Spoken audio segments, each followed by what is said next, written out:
Hey friend, what's up? It's Mixed by 8i from mixedby8i.vision.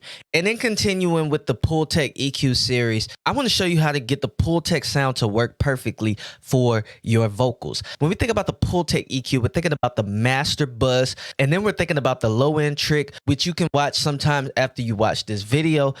So listen here, I have a studio rack that I've set up, and with the exception of the parallel split, because that's some effects, I just want you to hear, first of all, what this vocal sound like before I did any processing, and then you can kind of see my mindset going into it. So let's check it out.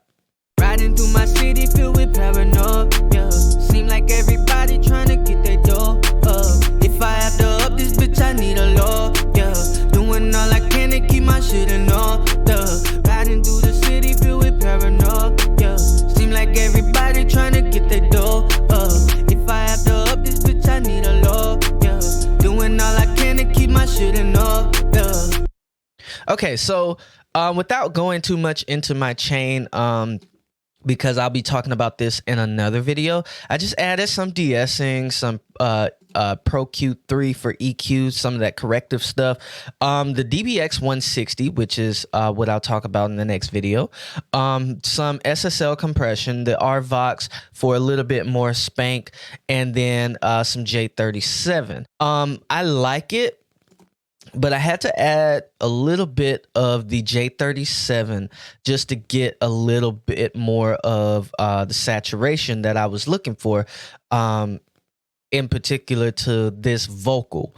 And so I thought about it. I was like, well, the Pultec EQ gets me the sound that I want, and then I just pair that with the compressor. So we'll compare that back and forth, but let's see what I did on this Pultec EQ. So normally when people hear about the Pultec EQ, they're thinking about the Pultec EQ P1A. And you wouldn't typically think that this is something you would add to vocals, albeit, you know, adding a little bit of top end. But it's, regardless, it's mainly used for like drums or the master bus. But I decided to try to use this on a vocal one particular time, and it's been one of my go-to techniques if I want just a quick, fast EQ'd vocal with a little bit of sound. And so it starts with the 100 hertz. I started with an attenuation very high, because the goal was to get rid of all of those lows.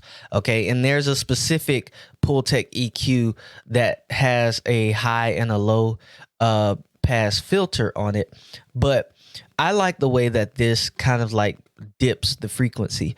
And so I have it set to 100, and we're attenuating, setting it about halfway. So that got rid of a lot of the sound. And so a lot of people at that point would probably back off of it, but that's where the Pultec shines, because you have the boost and the cut frequency at the same time. And so I'm attenuating somewhere along the lines of 100 hertz, but I'm also boosting somewhere along the lines of 100 hertz. And you might think, well, that's a bit backwards, but it's something magical that happened to the voice, to my voice, when that did that. And so as I'm cutting this out, the vocal starts to thin, but I only had to add a little bit back in just to get that fundamental frequency, and it actually sounded a lot better.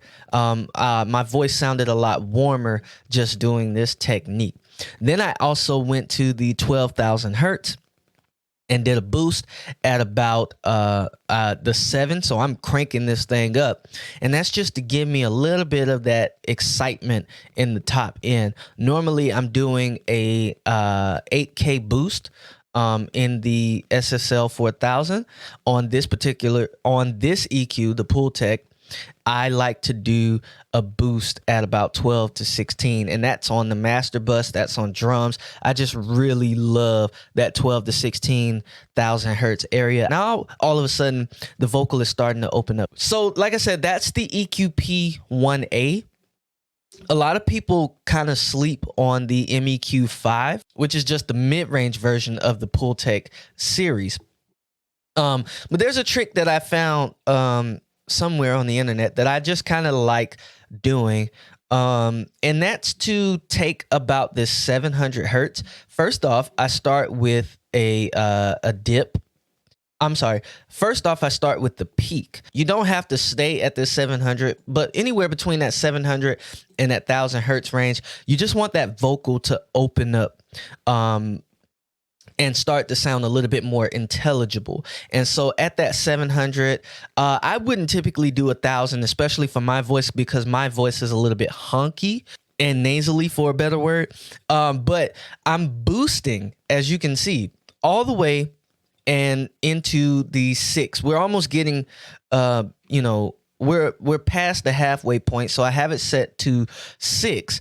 And at the same time, when that vocal became a little bit too up front, almost to the point where it sounded boxy, I'm dipping that out just a little bit more. And so just this kind of push-pull effect is what I really love about the Pultec, because we're not boosting and cutting at 700 hertz.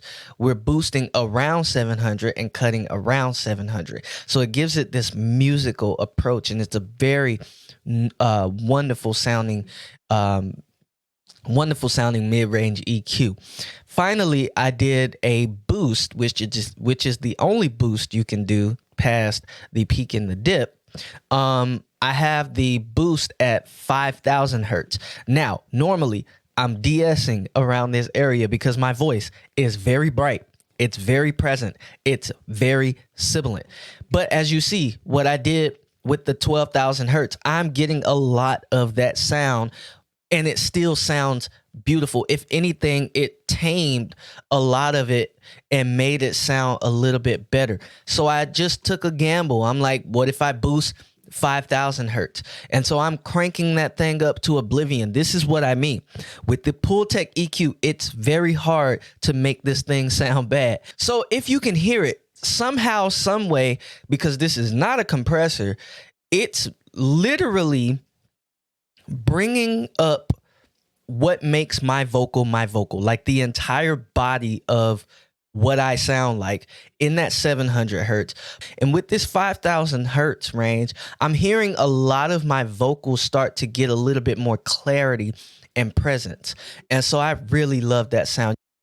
And so finally, you don't really need to do much here. I mean, a lot of people would go crazy, i.e. me. I mean, look at all that. I filled up the entire studio rack. Just a simple stock compressor, and it just marries everything together, and that vocal just sits so well in the pocket. And I only have one instance of that. Essentially 4 plugins, if we're getting rid of the auto tune, which is necessary in this case, 3 plugins, and we've gotten the sound that we want. It sounds upfront, it sounds harmonious, and it just sounds bright and present without being too harsh. I don't even need a de-esser at this point. I don't need any other processing. So you can see why that is just a very quick way to get the sound that you want. So we'll bypass everything back and forth, and you can just hear how majestic everything sounds. Riding through my city filled with paranoia. Seem like everybody trying to get their door up. If I have to up this bitch, I need a lawyer. Doing all I can to keep my shit in order. Riding through the city filled with paranoia. Seem like everybody trying to get their door up. If I have to up this bitch, I need a lawyer. Doing all I can to keep my shit in order. Wonderful. Wonderful. Definitely try this out. If you have the Waves PuigTec collection, definitely try this out. And try this out with any of your Pultec EQs that you have.